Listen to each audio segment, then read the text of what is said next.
What's up everyone, it's your girl Shay here and welcome to my new video. Welcome if you're new, welcome back if you have been here before. And I know for a fact it has been quite a long time since I've actually came out with the new video. Most of this is because of the fact that I got a little, not really burnt out, but I just wasn't like in the mood to really create any content, like create any videos. I wasn't really watching any anime. I was spending a lot of more of my time actually like reading fan fiction, just, you know, enjoying being into the K-pop world. As many of you guys know, I am a huge fan or stan of BTS, and I've actually also been getting into a couple of other groups as well. Not standing them just yet, but has been getting into them. But I am going to start creating much more content. I feel a lot more refreshed, and I feel like now I have more of a, not direction of where I want my channel to go to, but I do know that from now on I am not going to be uploading videos as frequently as I was before, kind of uploading still on like either a Wednesday or a Saturday, but not every week or every Wednesday and Saturday like I was before, because I am going to take more of my time to consume content that I pretty much want to consume. So I am still going to be doing reviews. As you can see by the title of this video, I am going to be doing a review on the K-drama show So I Married the Anti-Fan, and that's pretty much what I'm going to be doing today. I'm going to be doing more reviews on like anime, reviews on webtoons, reviews on K-dramas, basically a lot of media that I tend to consume on pretty much a daily basis. And I also plan to do more like yearly wrap-up videos of like how many books or fanfics I read in an entire year, as well as like the main pairings, main tags. Look forward to that video towards the latter end of the year, or maybe even each month, since I am doing like a monthly tracking of that as well. So yeah, that is pretty much what I'm going to be doing for this video. So back to the review. Also, I Married the Anti-Fan. So I Married the Anti-Fan is a K-drama that I watched on the app Viki. I do pay for it. It is a subscription sort of service, but it is but it is a K-drama that I ended up watching. It is also based off of a webtoon of the exact same name, and I am actually at this point in time reading the webtoon, and I do plan to actually do a review on that as well and compare and contrast the two as well. I do know that the webtoon at this point has actually ended and has released their last chapter, so I will be talking about that at a later point. But for now, the K-drama. So the main premise of the K-drama, So I Married the Anti-Fan, is that you meet a girl by the name of Lee Goo-young, who pretty much works as a journalist for a magazine or a newspaper. So after some things go down regarding her and her now ex-boyfriend, she is pretty much tasked with going to a premiere or some sort of an event where a K-pop idol by the name of Jun is supposed to be showing up. She thinks Jun is a great K-pop artist, but while at this event they happen to have a little bit of an altercation. She's on her way to the bathroom after drinking a few too many drinks and happens to see him in an altercation with another girl, and this altercation kind of shows Jun in a little bit of a bad light. So what ends up happening is she sees it, he ends up seeing her, he sees her with a camera, ends up breaking her camera, and basically this whole thing goes down to where she does not like Jun at all. She thinks that he is the worst person on earth, and she decides to write an article basically showing people the duality of him and how he doesn't actually appear the way that he actually does to the public.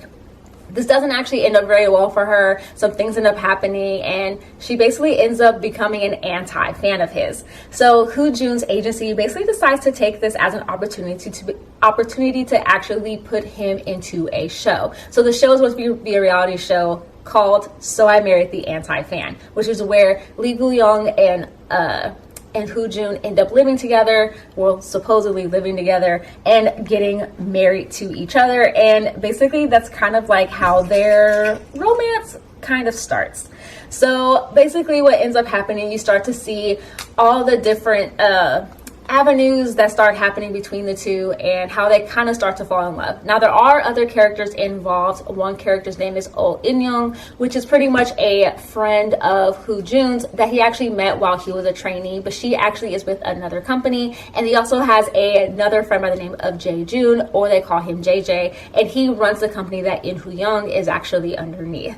Now they seem to have some sort of a not rivalry, but they seem to have some sort of issues with each other. More so, JJ has an issue with Hoojun, mostly because of the fact that he didn't like that Hoojun did not end up joining his company. And you start to, as you watch the series, you start to learn kind of why he didn't end up joining his company when he decided to leave the company that they were underneath before. And you learn more about In Young and how she basically, as you can already tell, has a bit of a crush or really likes Hoojun as well.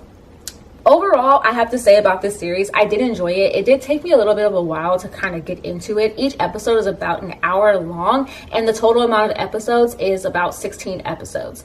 So it took me a while, like I said, to kind of get into it. I don't know why, but it was just like, at some points, it was just really, really slow. I feel like there just wasn't a lot of drama. But towards the latter half of the series, the drama really picked up to the point where I actually gasped out loud while I was watching it when it cut to a like ending scene before going into the next episode. If there's one thing that K-dramas are good at, they're really good at cliffhangers for episodes and also showing you amazing previews for the next episode so that you are hooked and you want to actually keep going.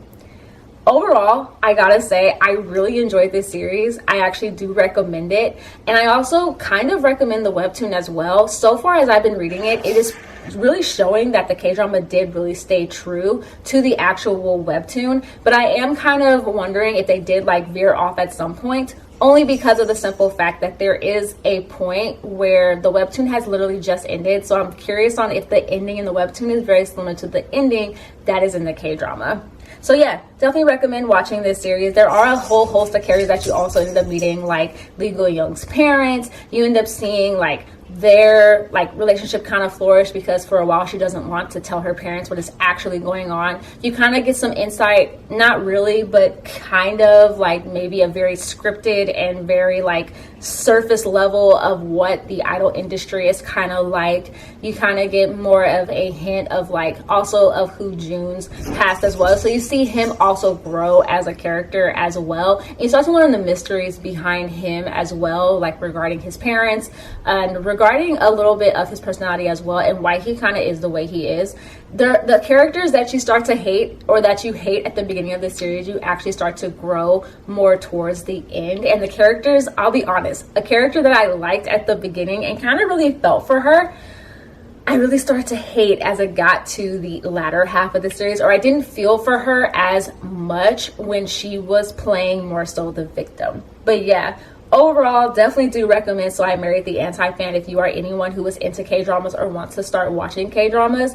I definitely do recommend this series. And I do know I did talk to my husband about this, and one thing that we have agreed on is that sometimes K-dramas aren't the best with their endings. Sometimes their endings kind of leave you wanting more or kind of wondering a little bit more. It's a little bit more, not an abrupt ending, but you're kind of just like, I don't know, it just isn't the greatest ending. I will say this actually did have a pretty good ending. It ended fairly well and didn't leave me wanting more. It really gave me a great ending for the two characters involved. And yeah, overall, I really do recommend So I Married the Anti-Fan if you haven't already seen it.